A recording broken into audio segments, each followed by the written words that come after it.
Disney, The Lion King.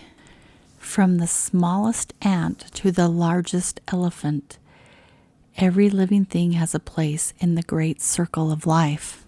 Mufasa's place was a king of the lions.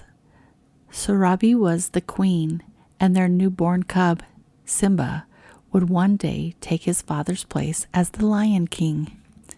But on this day, little Simba rested in the hands of the wise baboon Rafiki, who sprinkled the cub with dust and welcomed the future king to the great circle of life. Mufasa's brother Scar did not attend the ceremony. He was not happy that Simba was the next in line to rule the Pride Lands, for Scar had always wanted to be king. Time passed and Simba grew. Early one morning, Mufasa took him to the top of Pride Rock. "Simba, look," he said. "Everything the light touches is our kingdom." "Wow," the young lion said. Then he asked, "What about the shadowy place?" "That's beyond our borders. You must never go there," Simba warned Mufasa. Later, Simba proudly told his Uncle Scar, "Someday I'm going to rule the whole kingdom." "Well, everything except the shadowy place," my father said. "I can't go there." "He's absolutely right," Scar slyly agreed. "An elephant graveyard is no place for a young prince. Only the bravest lions go there." Scar knew Simba would want to prove that he was brave.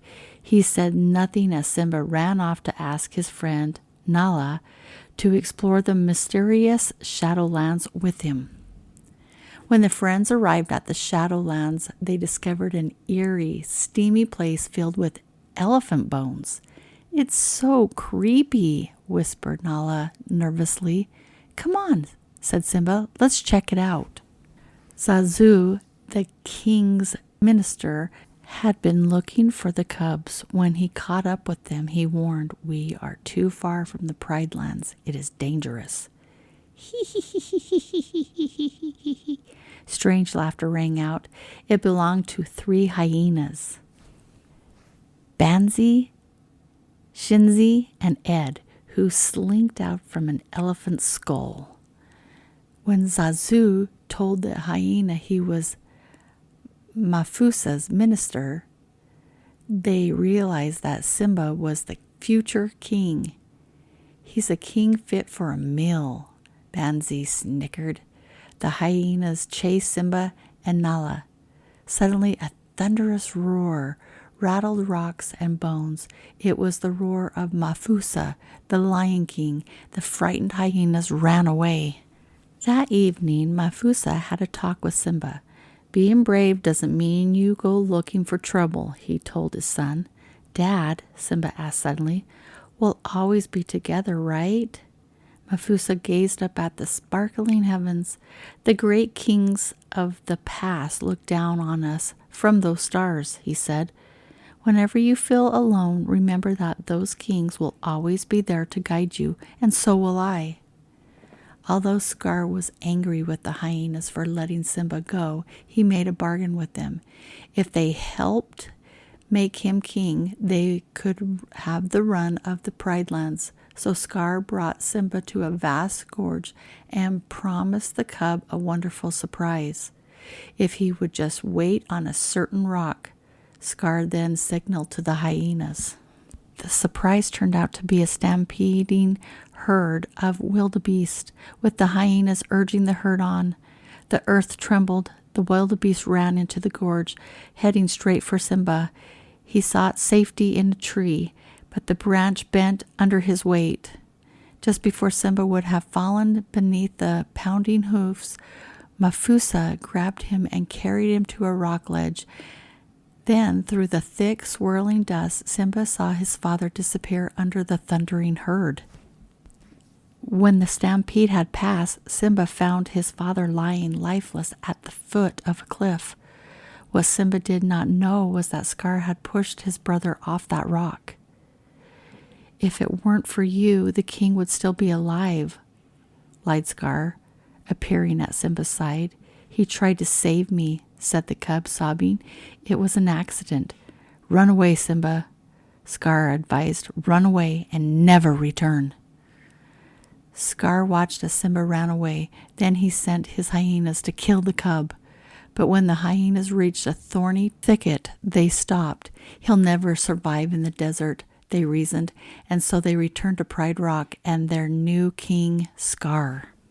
Under the burning desert sun, Simba surely would have died if it had not been for two curious creatures, Timon the meerkat and Pumbaa the warthog.